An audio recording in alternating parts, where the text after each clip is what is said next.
folks, welcome to another edition of Luthier's Lair. This edition is part 10 of the Boris build, or as it's now come to be known, the gas bass Quintessence. Yes, nice little bass guitar on tap here, and in this episode we're going to be looking at probably some Solarez coatings, start to stain the body, stuff like that, and then probably doing some headstock engraving on the laser engraver, which is also CNC controlled. So yes, without much further ado, I think we should go and get on with it and see what comes up, shall we? Right, let's go. Okay, the stain is almost dry, so I can take the tape off here now and let's see what contrast we have. I think you'll agree that's quite a spectacular contrast right there. I don't want to go too dark with the body really. This is the pain in the ass right now, is getting the tape off. Look at that line, very sharp line there. So yeah, fairly happy with that stain job. Further inspection after this, and then if all is well, we can go and put some grain filler on that, and it'll be Solarez. I don't know what the weather's going to be like today because it's UV cured, but that looks good. That looks spectacular. So I think we're ready to go. Great. Okay folks, time to put this on. Hiya. Yeah, time to put this on, the grain filler, which is the Solarez product that I demonstrated earlier. And yeah, just got this on a stick in the vise here, foam brush, and I have some of it in a little tub here, so it's easy to just dab in and brush on. And that's all it is really, is just brushing this on and getting it even. You know, I do one surface at a time, and it's a little cloudy outside right now, so I'm not going to be able to take it out, but it's good because this stuff does not cure unless it's in UV, so I can just let it sit and flow out, you know, dab it there. The good thing is you can work it all you like while it's not in UV. It's good stuff. A little thinner on the centerpiece here because it's harder woods, maple and walnut. So I'm just going to go ahead and grain fill this, get it all there, and let it flow out. And then when I get maximum UV outside, I'll take it out and I will cure it within about 3 minutes. Awesome. Well, as per usual in South Florida, if you don't like the weather, wait 2 minutes. There's bright sunshine 1 minute, pissed down the next. I managed to get this cured though, almost. I have to use the UV light now to sort of cure certain bits, but I did that. And the test for it to be cured is when you scuff sand it with 400 grit, it should be white. I just did this part, as you can see, it's showing up white. So it is cured. It doesn't feel it. Actually, Solarez kind of feels sticky to the touch, even when it's cured. But you can see there, the pores are getting filled and it's powdering up white, so we're all kind of good there. Remember to keep your sandpaper clean as you go. And see, that felt sticky and it's not. It's absolutely cured. That was 2 minutes for that surface. I managed to do the rest with the UV flashlight I bought. But yeah, now we just go over it and we sand that off, and I'll put 2 or 3 more. Did you hear that? That was thunder. 2 or 3 more coats on and cure it. But going over it with the flashlight is a pain in the ass. It really is. It takes a long time. I'd rather just stick it out in the sun when we get any. Call this the sunshine state? Bullshit. That's what I call it. Anyway, yeah. But there you go. Can't please everyone all the time. But it has cured, so I'm happy with that. So let's scuff sand this all off, get rid of all the white residue that's left in there, and we'll go over it again. Being careful not to go through the stain, of course. That should have sealed in the stain. This is just bits of white showing up. If not, if I went through, I can restain that, so it's no problem. Okay. So yeah, there was a bit of a disaster today. Like I said earlier, Florida has weird weather. 1 minute it's 95, 100 degrees Fahrenheit, the next minute it's like 70. And guess what causes that? Yes, rain. When I took this the grain filler out to be cured, it was brilliant sunshine. Within 2 minutes, deluge, and it really damaged the grain filler, so I had to take it all out. Yes, but you have to turn negatives into positives. So I took the grain filler out. There was still some left in there that had cured in. It was great, fantastic. I restained it. Restained it, and it looks even better than ever. I think you might agree on that. I don't know. Yeah, there you go. See, doesn't that look fantastical?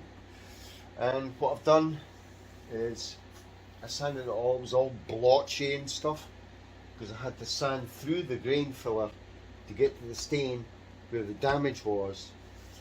Took it all out, dried it. Then we use our magic buffing machine, just a hand buffer.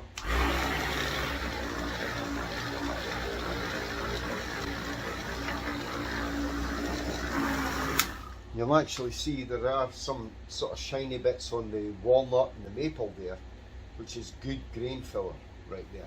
So I'm not removing that. I'm going to take it, put it in here, and I'm going to buff all this stuff up. So, you know what? We don't make mistakes, like Rob Boss would say. We have happy accidents.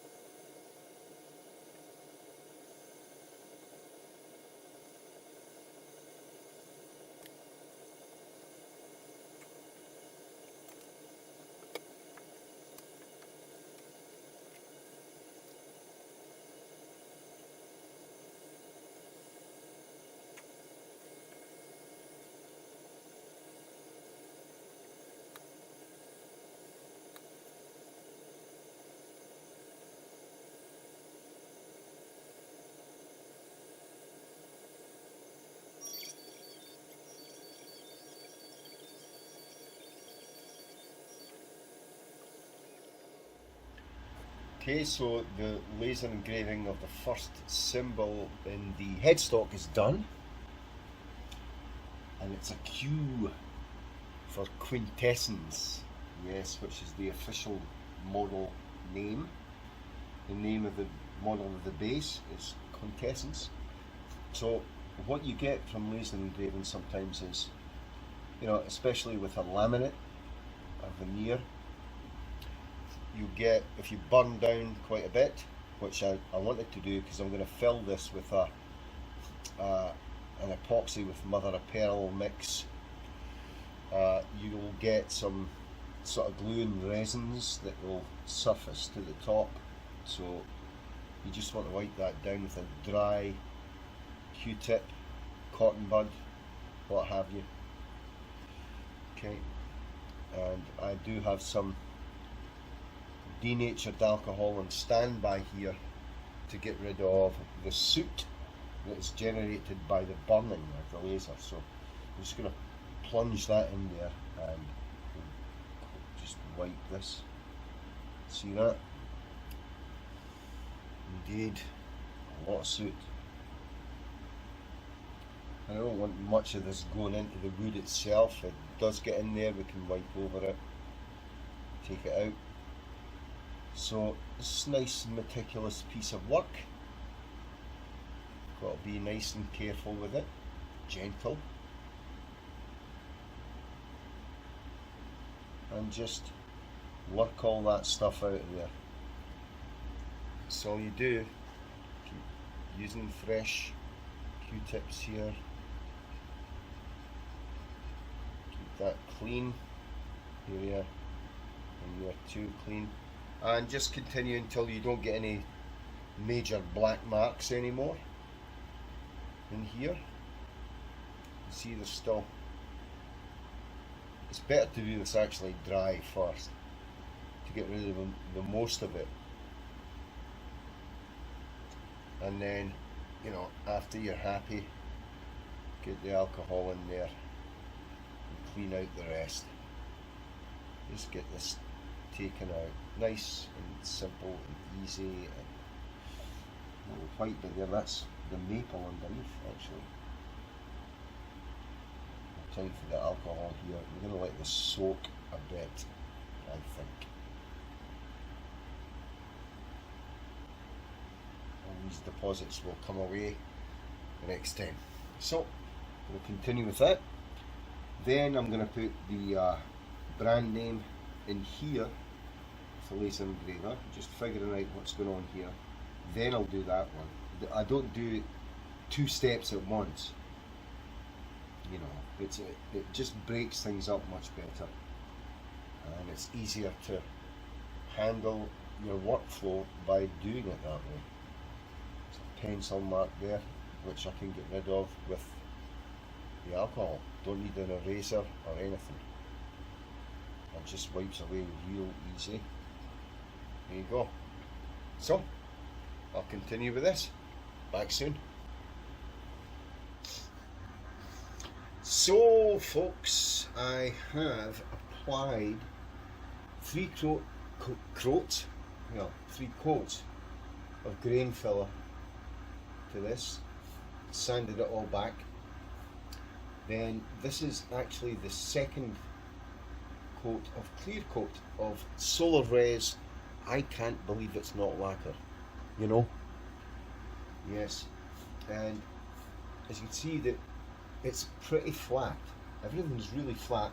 I've just got some graining in the finish here, but I'm assured when I flat sand that it goes away. It took a while to get the black lumber level, of course, because it's kind of a porous wood, but everything's flat and level now, and this is starting to shape up. Now the thing with Solarez, it's not like a 2K poly or a nitrocellulose finish where you spray multiple coats about 15-20 minutes apart and then let it sit for a month. You have to sort of level sand in between coats of this. So it's a good job then that it cures in 3 minutes. 3 minutes in direct sunlight. Now the first coat of clear I put on was thick enough that I could use 400 grit to flat sand it. The second coat is very flat, so I don't want to upset the apple cart here, and I'm going to use 800 grit to level sand this out before I put on a third coat, and then maybe even a fourth and a fifth coat. Just whatever it takes, but it is actually starting to look really kind of shiny right now, you know. But there are a shitload of imperfections in it, of course. hasn't been properly finished yet. There's little bubbles and stuff like that, but they go away, I'm assured.